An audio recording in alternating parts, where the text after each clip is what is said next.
بڑاس اور جذبات بیان کروں، اس بات کی تو سر تائید ہے، ہمارے گورنر صاحب وزیر اعلیٰ خیبر پختونخوا، کبھی تاریخ میں میرا خیال ہے پہلی مرتبہ یہ تھا کہ وزیر اعلیٰ اویلیبل ہوں، ایک فون کال پہ ہوں،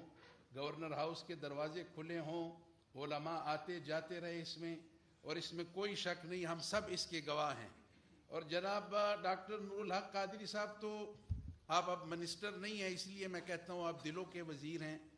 یہ سچی بات ہے کہ جیسے آپ نے مفتی رفیع عثمانی صاحب کا کہا،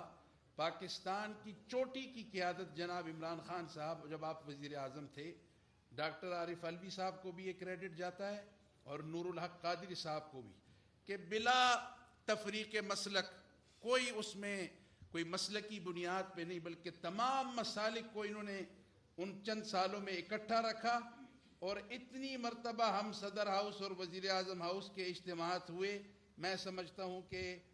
اس پہ ہم آپ کو خراج تحسین پیش کرتے ہیں۔ میں اس کے بعد جناب مولانا شجاع الملک صاحب کو دعوت خطاب دیتا ہوں کہ وہ تشریف لائیں اور اپنے خیالات کا اظہار کریں۔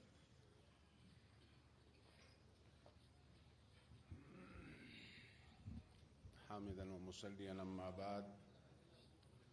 فأعوذ بالله من الشيطان الرجيم بسم الله الرحمن الرحيم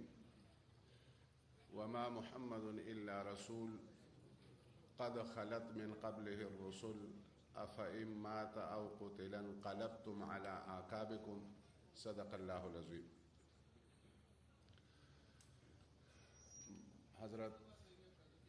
حضرات علماء کرام اور جناب وزیر اعظم صاحب، دو وزیر اعلیٰ صاحب اور ہمارے گورنر صاحب اور وزراء صاحبان، معزز و محترم مشائخ اعظام، علماء کرام، 12 بجے سے تقریباً مجلس شروع ہے اور کافی خوبصورت اور جامع باتیں جو ہے وہ ہمیں سننے کو ملی ہے۔ ایک بات جس کا تقریباً سب نے وضاحت کی کہ یہ جو فتوے ہیں اور اس کا جو ہے ایسے بندے کے سامنے اس کا رخ ہے، تو اس پہ زیادہ باتیں جو ہے وہ ہوئی۔ اب میرے خیال میں پورا پروسیس جو ہے جہاں سے وزیر اعظم اور 1996 سے عمران خان صاحب کا جو ہم نے سنا، تقاریر سنی، اور اب جو ابھی اس نے جو سٹینڈ لی ہے، میرے خیال میں فتویٰ جس کو آپ سمجھتے ہیں کہ کہاں سے آ رہے ہیں، تو میں سمجھتا ہوں کہ مولانا فضل الرحمان صاحب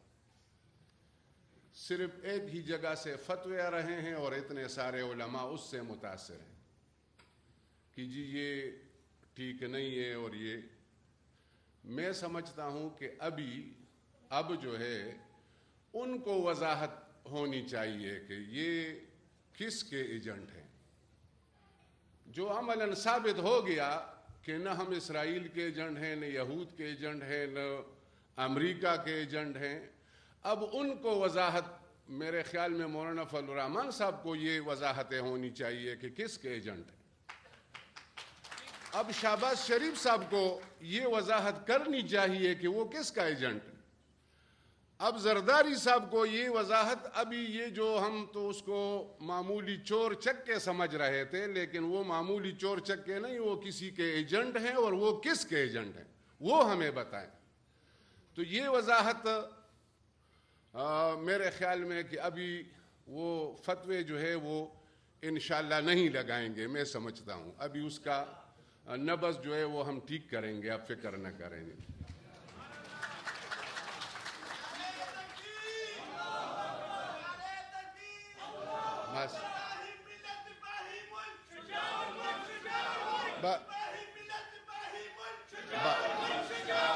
بس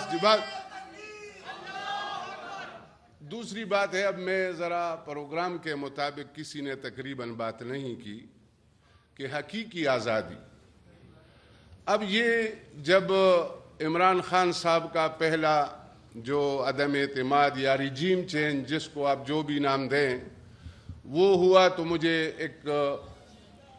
ساتھی نے یا بڑے نے بتایا کہ یار یہ بوگس خط ہے اور یہ خامخواہ جلسوں میں دکھا رہا ہے اور اپنے نمبر جو ہے وہ بڑھا رہے ہیں۔ میں نے کہا اگر بوگس خط سے نمبر بڑھ رہے ہیں تو پھر آپ کے لیے تو سب سے بڑا موقع ہے، ایک بوگس خط نکالو اور یہ کہو کہ یہ امریکہ کا ساز ہے۔ دوسری بات، حقیقی آزادی، یہ اصل میں جس طرح تمام علماء کرام ہے، میں زیادہ تفصیل سے بات نہیں کروں گا، اس لیے کہ حضرت پیر صاحب محترم نے حکم کیا ہے کہ مختصر باتیں ہونی چاہیے اور ہم سننے کے لیے آئے ہیں، باتیں کرنے کے لیے نہیں آئے۔ لیکن حضرت موسیٰ علیہ السلام کا یعنی قرآن عظیم میں سورہ اعراف میں، سورہ شعراء میں یہ ذکر ہے کہ قال موسیٰ یا فرعون انی رسول رب العالمین، اور یہ پورا تفصیل بیان کر کے پھر فرماتے ہیں قرآن عظیم میں اللہ رب العزت کہ ارسل معنا بنی اسرائیل، فارسل معنا بنی اسرائیل، یعنی بنی اسرائیل کو آزاد کر کے ہمارے ساتھ بھیجو۔ اور دوسرے مرتبہ سورہ شعراء میں فأتیا فقولا، تمام علماء کرام ہے، اس کے تفصیل میں نہیں جاتا، لیکن دونوں پیغمبر ہارون علیہ السلام، موسیٰ علیہ السلام تشریف لائے اور فرعون کو کہا کہ بنی اسرائیل کو آزاد کر کے ہمارے ساتھ جو ہے وہ بھیج لے۔ یہ آزادی کا نعرہ، اب میں سمجھتا ہوں کہ وہ لوگ سمجھتے ہیں کہ ہمارے پاس علماء کرام ہے یا مولانا فضل الرحمان صاحب ہیں، یہ ہمارا جو ایجنڈا ہے وہ اسلامی ہے اور دینی ہے اور قرآن کا ایجنڈا ہے۔ قرآن کا ایجنڈا جو ہے وہ وہی ہے جو موسیٰ علیہ السلام کا ہے، اس میں کوئی شیعہ بریلی دیوبندی اس کا وہ نہیں ہے، وہ اپنے اپنے درس میں کرے۔ یہ جو آزادی کا نعرہ ہے اس میں کسی کا اختلاف نہیں، کوئی مسلکی اختلاف جو ہے اس میں نہیں ہے، اور قرآن میں خصوصاً کسی کا اختلاف نہیں۔ تو بہرحال یہ قرآن کا ایجنڈا ہے کہ اگر آزادی نہیں، جس طرح بنی اسرائیل غلام تھے فرعون کے ہاں اور پھر صحرائے تیہ میں چلے گئے، اگر موسیٰ علیہ السلام اس کو آزاد نہ کرتے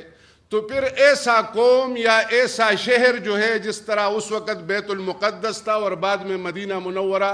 یعنی وہ شہر ہے جو دعوت اللہ کا شہر ہے، وہ جماعت ہے جو دعوت اللہ کی جماعت ہے۔ اگر آزادی نہ ہو تو کوئی جماعت یا کوئی شہر یا ریاست مدینہ وہ دعوت اللہ کا مرکز بن سکتا ہے؟ بغیر آزادی کا کوئی مرکز بن سکتا ہے؟ پہلے ہمیں آزادی چاہیے اور حقیقی آزادی چاہیے، ہمیں کسی سے لڑنا نہیں ہے، کسی سے جھگڑنا نہیں ہے، لیکن ہمارا حق ہے، ہم انسان ہیں، ہمیں آزاد ہونا چاہیے۔ بہرحال دوسری بات، اگر آزادی آ گئی تو ہم استحکام کے لیے کوشش کر سکتے ہیں، اور اگر بیرونی سازش جو ہے وہ گھس گئی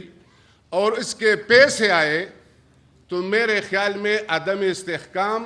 پیدا ہوگا، جس طرح کہ عدم استحکام پیدا ہو گیا ہے آپ کے سامنے۔ اس وجہ سے اب مہنگائی کنٹرول ہو گئی،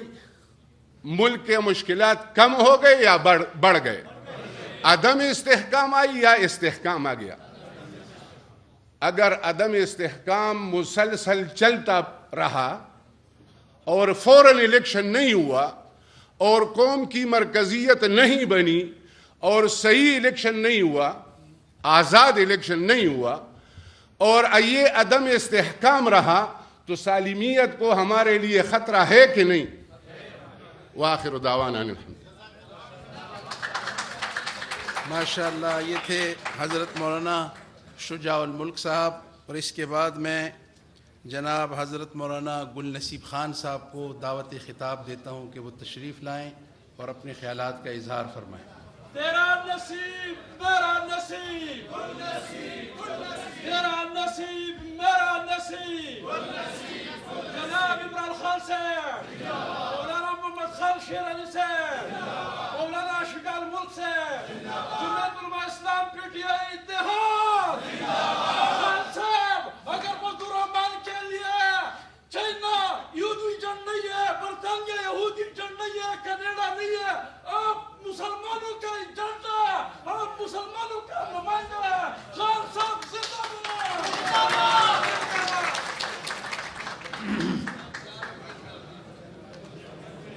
اعوذ باللہ من الشیطان الرجیم. بسم اللہ الرحمن